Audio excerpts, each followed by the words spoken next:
Ma Mission TV, le miroir du monde. C'est-à-dire quoi? Quand fait l'homme il est à imperfection, à parfait. Vous comprenez? Nul n'est parfait. Mais quand même, pourquoi kaka pour créer une histoire, pour inventer ma gamoucherie? Pourquoi pas autant le rappel que vous savez, la table pour le moment, pour le rappel, ça on a pas bercy on a. Vous savez non, il y a un Congolais mon ou bêta moti lelo et ça la fierté na biso salo manto le monde pas rebéton le roi profil l'homme idée. Vous devez en fait pour le rappel malama. Vous comprenez? Ils ont ça arabe ils sont pas mais pourquoi bah dois créer une histoire à ma baisse pour toi années alors qu'il a été na moti. Non seulement ça. Bah to ya vani na ndako ne bozo bana za na poto. Comment t'as la décret inventé? Vous comprenez? En fait, ça choix fallait pas. Ils ont droit, fallait pas. Ils ont vie. En fait, non, fallait pas dans la porte ça. Ils ont ouverte. Ils ont choisi de haut profil. Mais quand faire la bonne belle. Les losogi, oh ils ont madame. Oh ils ont madame. Ils ont carabassi. Tout le monde a caro. Ils ont carabassi. Mais moi, ils ont te bosko kala madame la roi yo na bosse na mais na suka kaka. Ils ont carabassi. Madame. Donc ça dit quoi? Ils sont pas jeep. Quartier la tête au tambour na ba jeep. Ils ont madame. Donc je le dis, ils ont Anastase. Donc c'est-à-dire quoi? Bah doit pas rater, bah dire que Kofelo Mide à sa papa, à sa homme bien, à l'ingénieur respect à Moussala. C'est encore plus grave que ça, je suis en train de dire, non seulement pas problème, mais ceux qui n'ont pas naïmo, mais commence à descendre, tina ba na bota. Quand on voit aujourd'hui qu'on veut salir sa fille, du diston entre de, et le royal salité au sali en haut, mais yo on connaît si on après na qui en haut. Qu'est-ce que tu t'es dit? Au moins t'as raison comme un danger, donc comment le professionnel n'habite et moi il a dit n'a pas mais quelque part la bandera c'est kabato na seka bango mabe mais le moni si ko passe instance moni nzambe azara juste nzambe zala moni ni so bato le bon modo za la aveugle mais so zotala nzamba pesa bato vie sur la vie donc là ozo mona bato ozo mona ke ba moni ke oyo azana ye mutu mususu aza mukolo aza artiste actrice ya film moko bazana bango nini moko voilà mutu dès que talika na premier coup d'œil soit resté un clin d'œil à talika ba comme mais montage parce que là on la montage yo moko na am na yo eza conscient des montage am ya mutu azo partager eza ko montage am ya nisiko pona yo ganini moi ke ba tutu eza ba avancer.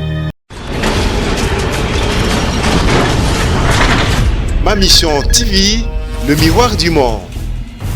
Au Montforti, c'est Likia. Au Montforti, c'est Likia.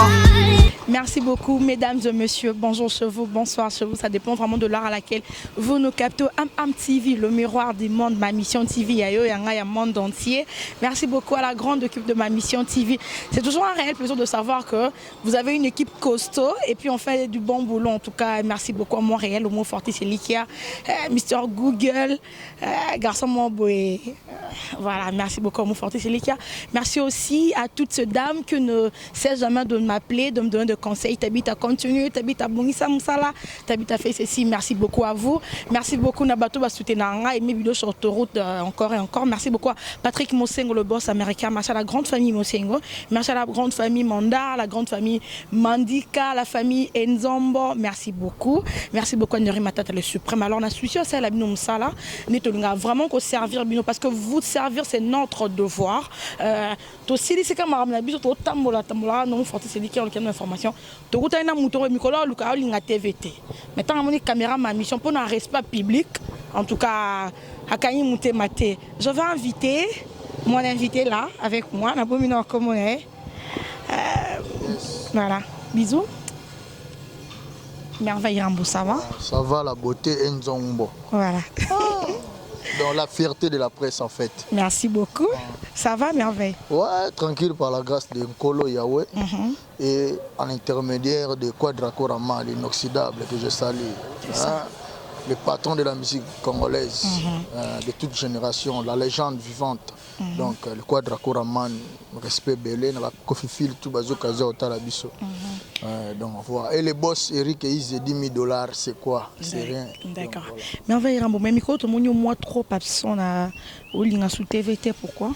Bon, ils ont pas trop absent. Ils ont que moni biso le carré information ali. Moni to yagi na moi pause mo.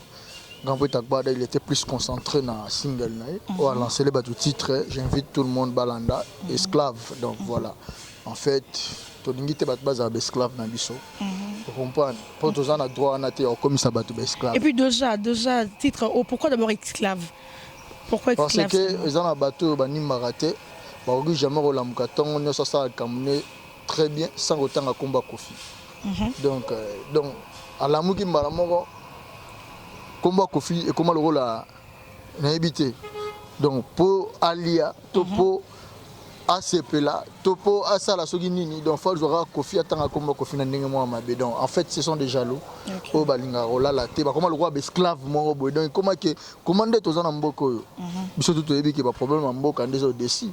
Donc tout ça on a pour ça tout ça là bien bon le to boulaka makambo wana pourquoi to rolanda makambo ka Koffi Olomide a fait ceci Koffi Olomide boye mutaba tavani na ndako Koffi Olomide là Paris Koffi Olomide donc voilà on va dire esclavagisme mo boye c'est ça excuse plutôt esclavagisme mo boye to linyango lisouté na musique congolaise to linyango te na vie na biso ba congolais donc Koffi Olomide alingi kombo ya vie na ye ezala plus ndenge ezala kaka oleba tchaka kombo na donc kombo Jésus Christ oyemora prononçara pesi bino par exemple biso tout okumisaka nde kolo Jésus Christ to lo barande malamu mingi ya Jésus to la tanga nde kombo Jésus plus to na ndenga malamu vous comprenez donc to linga mabete donc to zo raté na temps wana o peut-être to kanisa la Koffi Olomide mabe to zo monter le romo mabe sur Koffi Olomide ozo appelle temps wana vandi ozo kumisa Jésus ozo tan la kolo nzambe donc voilà c'est ça en fait. Voilà, merci beaucoup Merveille Rambo. Là je continue déjà mais na moi ba procès to monaki ba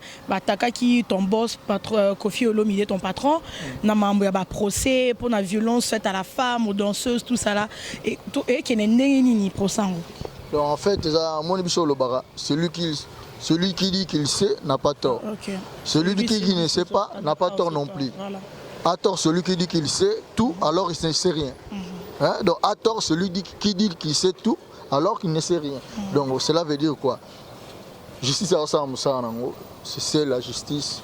C'est celle Koffi Olomide na ba avocat na ye mambote zo sala ma biso rien à dire to volo barato te laisser les gens parler. Vous comprenez biso tika ba loba biso musale sala ma mona tele ba loba biso kuna to sala ni attaquant salidor. Tous les bateaux loba ba sa ma biso no to sala dans sa boss.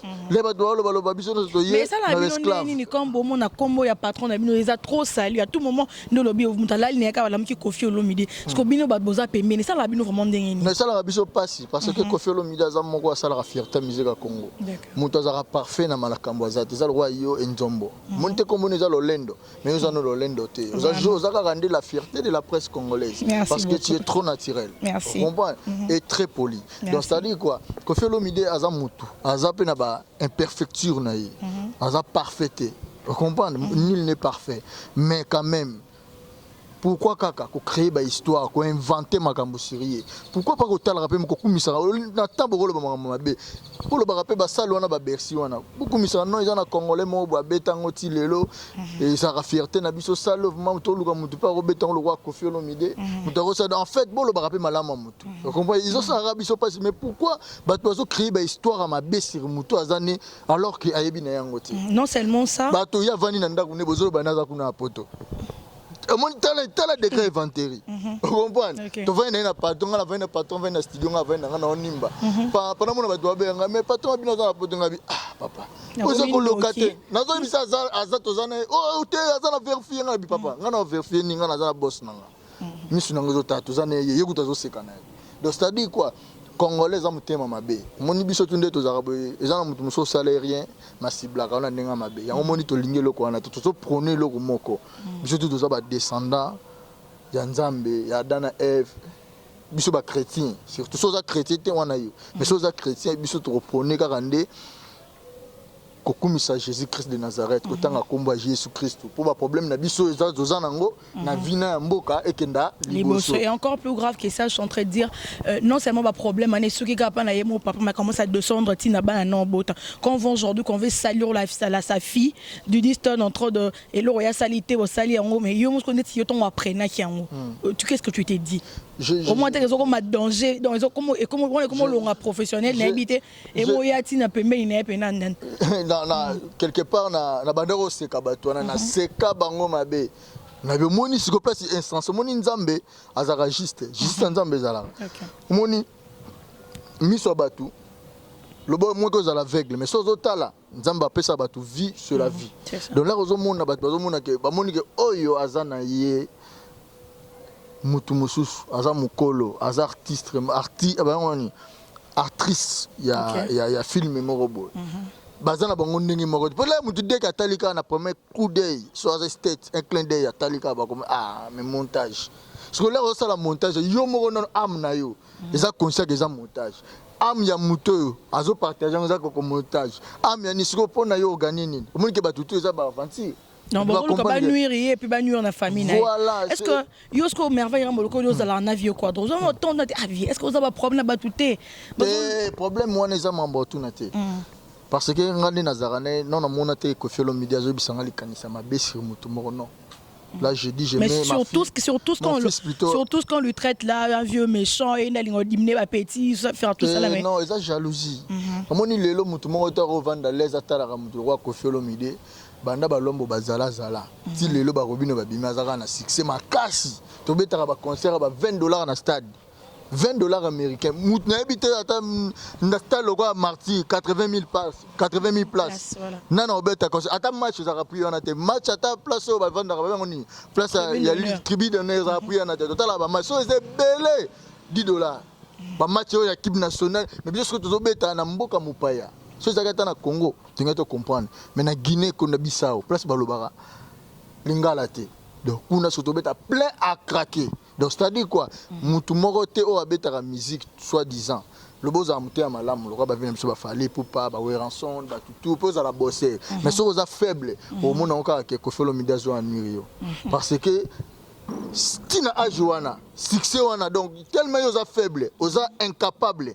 Il y a roboso ça le rôle là au monde comme jalousie on va bien ngara pauvreté bota di jalousie. OK. Yango je conseille na batu tout au tout ba na Paris ndeko na ngai ko zorata na ba distraction te la mungi na tango ke musala ka ndeko kendaka au bosser ozongi parce que l'air aux autres mitika na pauvreté au comme aux en attend tonga batu te aux en attend jalouser batu te. Yango moni ba bosser bazaka cool. C'est ça. Donc c'est-à-dire quoi? Kofi Olomide c'est quelqu'un qui s'est discipliné. En fait c'est le lit de Dieu. Je dis la réussite ils ont domaine en Nzambe. Ils ont Nzambe mutapé sa réussite. Yo tant que quand yo lo ça les a discipline, na principe, na sérieux na musala. Ko fait appliquer à début loko na donc ça aza bosser, après ça discipliné na musala na yango moni réussite wana. Ba pimeli mutete la vie appartient à tout le monde. Nous tous nous avons droit de vivre. Les ara que c'est discipliné ça la musala na o léotika s'acharner na rolanda la vie abatu. Yango moni to bi esclave. Nous n'avons pas besoin d'être esclaves na biso. Kofi Olomide aziali place monta engagement mutu pour chaque temps là la rater avant de rater mon travail soir ce n'est pas bon. C'est trop. Mais Merveille Rambo, tu penses pas que ça tout ce qui se passe au milieu à Kofi Olomide le femme personnellement bon ça na ko bang ya pousse un peu mais to ba danseuse bon na bang ya comme ça là na au sein du groupe quartier latin parce que au d'abord yo les caviar ça na bang. Mon lelo na biso na faut pas essayer un peu de rassurer toutes ces femmes là. Je dis na batutu balanda ba yeba musique ceux en orchestre ceux en ba danseuse belé au ba envira ba côté za quartier latin de jour au jour ba ya ba test na bana mike ba ya o ba bandi ba 22 ans ba 22 ans yo za âge s'il te plaît ba vingtaine d'années donc ba 22 ans à partir qu'on a ba 22 ans on a déjà serait bien binane alors mais ça tout ba tourner la question mais pourquoi orchestre belé pour ni non si Kofi Olomide intellectuel c'est l'intellectualisme musale sala makawa na réussir vinangai pour les loso tamboli na orchestre tout ba danser je le dis ouvertement c'est à vérifier na habiter ba danser tout bazarana biso to voyage jarana ba on to zarana bango ba za plus stable parce que Kofi Olomide a bien respecter musala mutu. Je comprends. D'accord, je comprends. Ah, il faut respecter musala mutu. Ta comité na niveau petit quartier la thème obimba chance. Bachaba banzembo pe batutu wana na jeep véhiculé ndeti ya yo oza madame oza madame oza madame oza karabasi batutu bomona bakaro oza bakarabasi mais mo te mosiko kala madame alwa yo na kosenga mais na suka kaka eza kara na ngate kara madame donc ça dit quoi biso ba jeep quartier la tête au tamboula na ba jeep oza kara madame donc je le dis eza Anastasie donc ça dit quoi bato babangaka te bayebi ke Koffi Olomide aza papa aza homme bien alingaka kaka nde respect ya mosala. C'est ça. Donc voilà. Respect à Moussala. Aujourd'hui, la grande famille, il y a ma mission TV et puis qui est Merveille Rambo au sein du groupe Quartier Latin. Merveille Rambo, Osaka engagé. Il y a Quartier Latin, tout Osaka engagé à Koffi Central. Moussala, on n'y peut même à Koffi Olomide Quadrant. Non, on a tout simplement porte-parole à Koffi Olomide. Koffi Olomide Il y a lui-même. Quartier Latin. Donc quand je dis Koffi Olomide, je vois aussi Quartier Latin parce que c'est l'autorité morale du groupe Quartier Latin. D'accord. Grand poète Gino Kabemba, Bozo Kanga, États-Unis, Minito, Bavenanga, JR Kuba, mes condoléances, Bavena Biso Bervel, Ntele, Rodolphe Tumba, Clarisse Cole, la baronne en direct de London, Baby Marambo, Nene Consalves. D'accord, mais ça t'empêche pas aussi, Sozana Likamoko, par rapport à la belle, aux rappels. Ouais, et même moi, la belle, c'est Koffi Olomide, l'autorité morale. Les grands mots pas au marché central. Il y a posé un monopole, oui, avec l'autorisation des grands mots pas en fait, c'est ça. D'accord. Alors, Laurent Nakouta, je vais en profiter avec tes questions. La belle est bimi il n'y a pas trop longtemps. Beaucoup d'artistes, mais aussitôt, ils sont déjà de part, il y a un grand PND à Dada. Il y a des informations, mais on a des informations, on a source et on a lobby. Grand par rapport à... Grand par rapport à la musique, par rapport à comment à Lidor. C'est Dada qui a écrit à Lidor C'est lui qui a dit ça. Mais il y a oui, il y a Dada. C'est lui qui a dit ça. Oui, Dada lobby qui aime ta. À comment à Lidor, à Teke la vie quoi dans des monnaies à Lidor. Et puis je sais que là maintenant, Dada fait plus partie de la belle Koffi Central. Qu'est-ce qui se passe? Bon, en fait, moi je n'ai pas, pour ceux qui me regardent, étant que la bouche autorisée du groupe Quartier Latin, je n'ai pas de précision si c'est vrai ou ce n'est pas vrai. Donc en fait, aussitôt pour bien rectifier, Dada ne fait pas partie du groupe Quartier Latin. Il était plus bon dans la belle. Moi, il était dans la belle du Koffi Central. Du Koffi Central, Okay. de la belle Koffi Central. C'est ça. Donc jusqu'après, c'est vous qui me dites. Donc voilà, on a pas prévité, on a évité. Donc en fait, on a rôle le roman boy. Aujourd'hui, Koffi Central les a présentés. On a bandé les sous. Koffi Central les a présentés. Ils ont juste une entreprise de Salama pour nous soutenir la culture congolaise. Précisément pour aider les jeunes talents. Pour promouvoir, on peut le la belle na produire puis donc ils ont coup de pouce ils ont fait ça dans la culture en chacun de nous est libre. Chacun de nous est libre. Nous tous sera moniteur na eko kalinga sa chemin na mais tant que ça, parce qu'ils sont là, mais il y a la belle Mobimba. Il n'y a pas la promotion. Merveille, tu ne vas pas me contredire. Promotion, on aura raté 2 fois. Promotion, non, le problème, c'est que la promotion en musique congolaise est comme un ming. Bato batala biso ba internet na ba chaîne na biso za trace kitoko trace Africa trace ni na shenga na palais so na vandi na tala plus yango le kaka eko bazuka eko le manangote dugu romban ba gère maro ba yemba ba Deborah de ba yemba ba yemo pe dada yemba ouais ba valiana donc en fait ba loba petit na est wana de wana ba bogar ba yemba donc ça dit quoi bana ba yemba ba kotanda ku ba yo kanate kana mingi te ba ozoni na Deborah de ba ozobani na gère maro bazo travailler mon biso loba ndeti mina minito to ça na studio to préparer album na biso Quartier Latin o ngapi na na Nzembo oyembeli nani na yembeli Kelvis Nkoy ngana invité grand poète Matata l'esprit prime dans ozangi Nzembo ne so koti ça déjà mais c'est comme na minute Kelvis Nkoy le boss venanga Kelvis Nkoy donc prêtre yemo combien bon ngamo na komi Nzembo wana moni eza Nzembo na nga liboso mais nazaki nde circuler na komi grand poète Agbada ndimi mbala moko donc la première fois nous tient Nzembo première na vie bon on tient Nzembo on a fouillé à Quartier Latin donc voilà en fait ça lui fait plaisir tout va employer à Quartier Latin et puis c'est bon Nzembo donc tout ça biso tout très bien donc ça dit quoi Koffi Central les entreprises les a présenté tout ça libre ça la vie nae maintenant ndenga bien comprend tous un problème na mututé donc voilà on a za frère za inabiso mais ngana éviter soka longwe soki a longwe na vérifier na parce que ngana moni affiche ya single na ya maki single non ça mais mutu ça single lobite ka longwe te mais non na loki ma information nga single on peut menya na logo Koffi Central les até lo bon peut-être logo pe ba tchaka na bango ba longola pe ba tchaka donc en fait aza mutu bozwa yende botuna ye donc on est musala na biso to sala ngo alors tozong na moi suka ndongo invoquer qui comme ya Fally Ipupa na moi ba source tozan na ngoto que le vieux quadra bazo bon c'est quelque chose na moi na Fally Ipupa. C'est pour quand et puis ça sort donc bientôt ba bo c'est là date précise exacte donc est-ce que non basali toto eza déjà en cours ah mon homme tabo sera déjà biso to on a champion du monde on a champion pour ça que tina ba Libéria kombo na bango etanga Maroc na ba Tchad OK na Paris contre Lobaté na Genève na Suisse tara l'uni actualité mutu moko leki actualité na éviter so yani donc c'est à dire quoi dans ba monument vivant il y a ba musique la musique na biso congolaise donc en fait bon c'est juste pour se payer sabat bon ça lango donc pour na ba fanatique pour banga na binoté grand poète de Rey Mago Fally Ipupa the king of the king le roi de la rumba le créateur Koffi Olomide pour y créer des rumba na yé pour ba misusu rumba ba betara mais Koffi Olomide a créé rumba na tchatcho o lelo mutu to betara musique na Congo betara tchatcho donc Koffi Olomide bon ça la featuring na Fally Ipupa bientôt bato belé balongwa pa Koffi Olomide ana bane belé bimisa ba soleil moi balongwa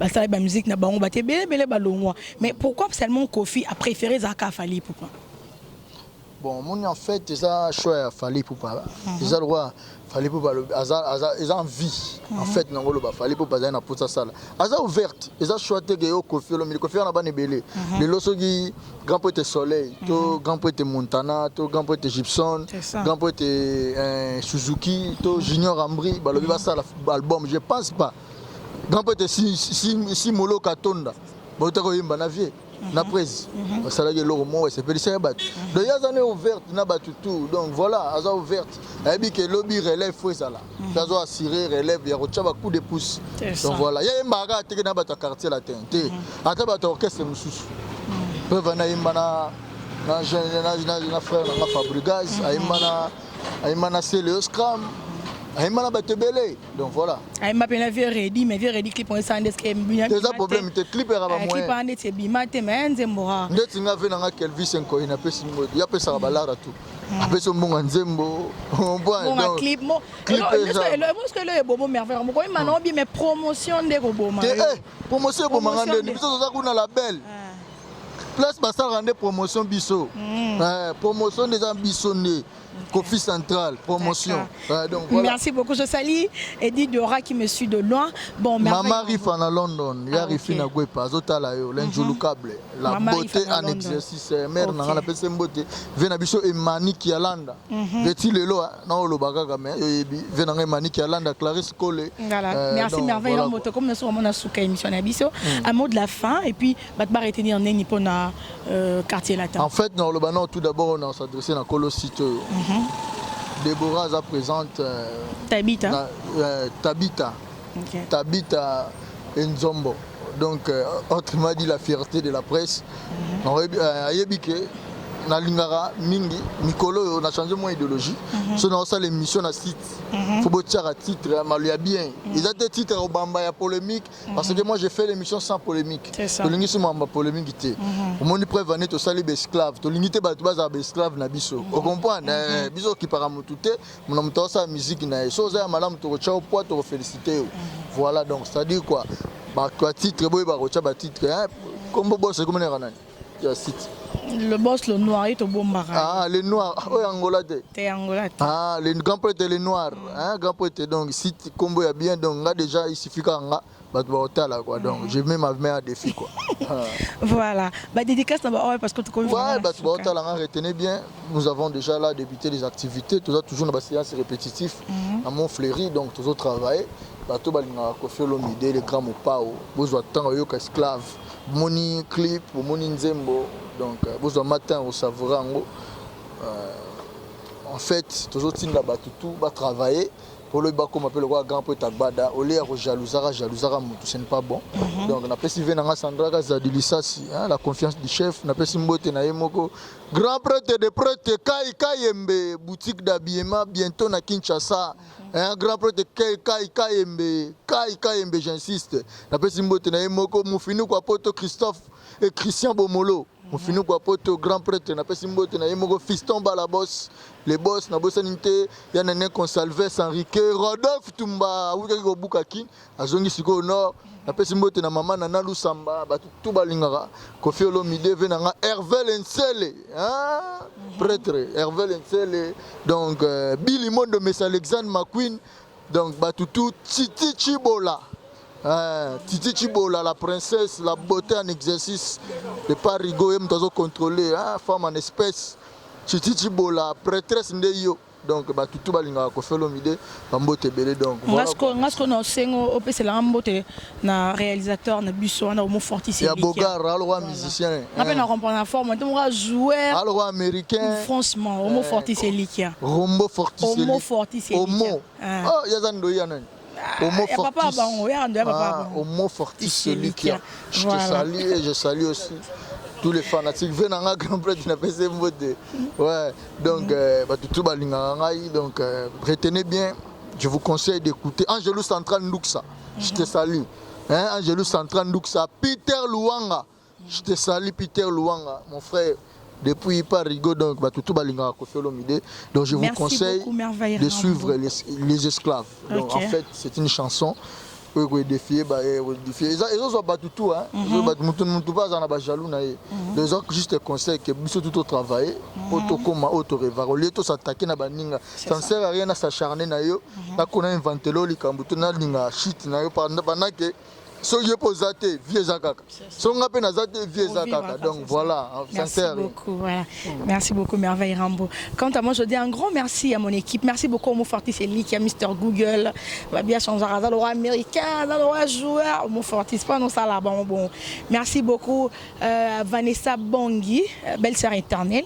Merci beaucoup à Nori Matata le suprême. Merci beaucoup à Tanya Mahemba. Merci beaucoup à Aimé Bido Sautoto. Taboufatu bientôt à Kinshasa, on appelle Mbote, Rajab Douani, Taboufatu la beauté, donc grand prêtre Annie Dembo, donc mère Nanga. Merci beaucoup à Myriam Mokonzi de la part de Homo Fortis et Likia.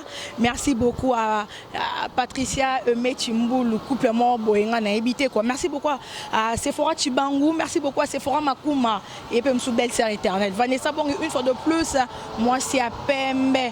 Merci beaucoup à la famille Mosengo, famille Mondar, famille Pombo. Merci Nayo Mtozunga Siko. Un grand merci à toi. Maximum de respect Nayo. Bisous, bye, à la prochaine. Homo Fortis et Likia. Homo Fortis et Likia.